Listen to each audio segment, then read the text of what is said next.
QAnon. You've probably heard the name. It's been called one of the most sprawling and, frankly, dangerous conspiracy theories of our time. It's a wild story, full of secret codes, a hidden war for humanity, even a supposed messiah figure. But where on earth did it all come from? And that's really the central mystery we're unpacking here.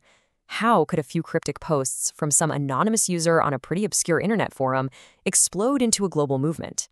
A movement that would eventually spill over into our politics and lead to real-world violence.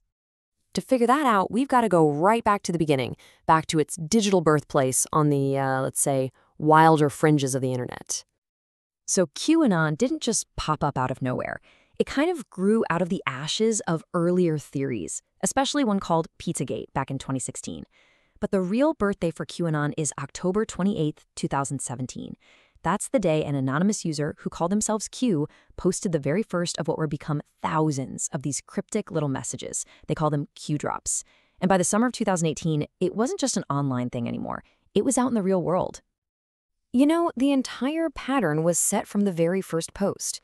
It made this huge, very specific claim that Hillary Clinton was about to be arrested. But it never happened. And this kicked off a cycle that would define the whole movement.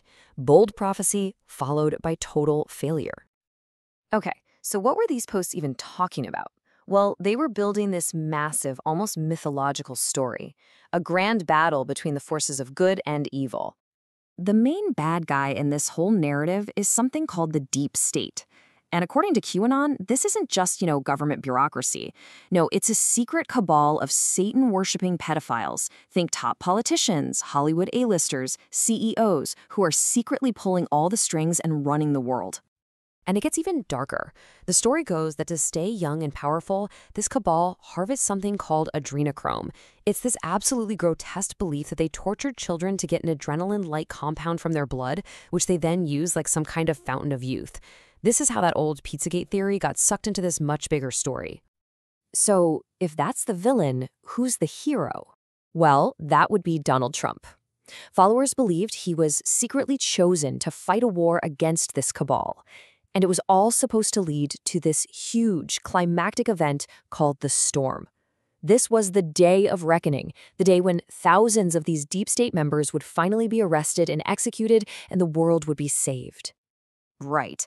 But for a theory supposedly based on top-secret insider info, its ability to actually predict the future was, to put it mildly, terrible. Let's just look at some of the biggest, most undeniable failures. The absolute high point of anticipation was Inauguration Day 2021. Believers were convinced this was it. This was the storm.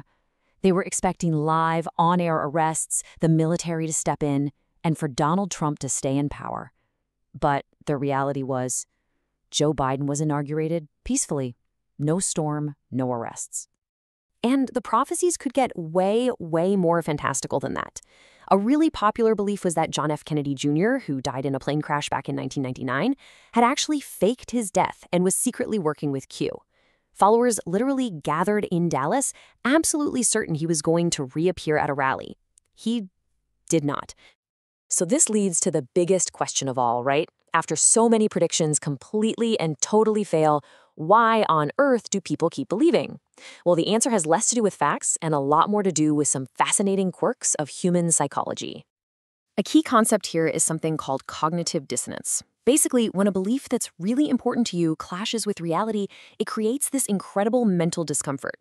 And instead of just giving up the belief, which is hard to do, it's often just easier for our brains to reject the facts to make that discomfort go away.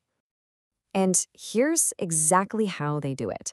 The community basically built a toolkit for explaining away failures. First, they'd blame human error, saying, oh, we just misinterpreted Q's clues. Then they'd move the goalposts. Okay, it didn't happen today, but that's because the plan changed. It's happening soon. And finally, they just pick a new date, like when they insisted the real inauguration day was actually March 4th. But this isn't just a story about some weird internet subculture and failed predictions. This belief system has had severe and very real consequences for all of us. I mean, the impact has been devastating. QAnon believers were a major force at the January 6th Capitol riot.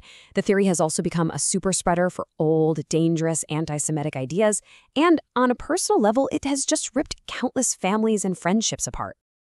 And that last point is so important. Experts are very clear on this. The core myth of QAnon, a secret elite harvesting the blood of children, isn't new. It's a modern retelling of the blood libel, a disgusting false accusation that was used for centuries to justify horrific violence against Jewish people.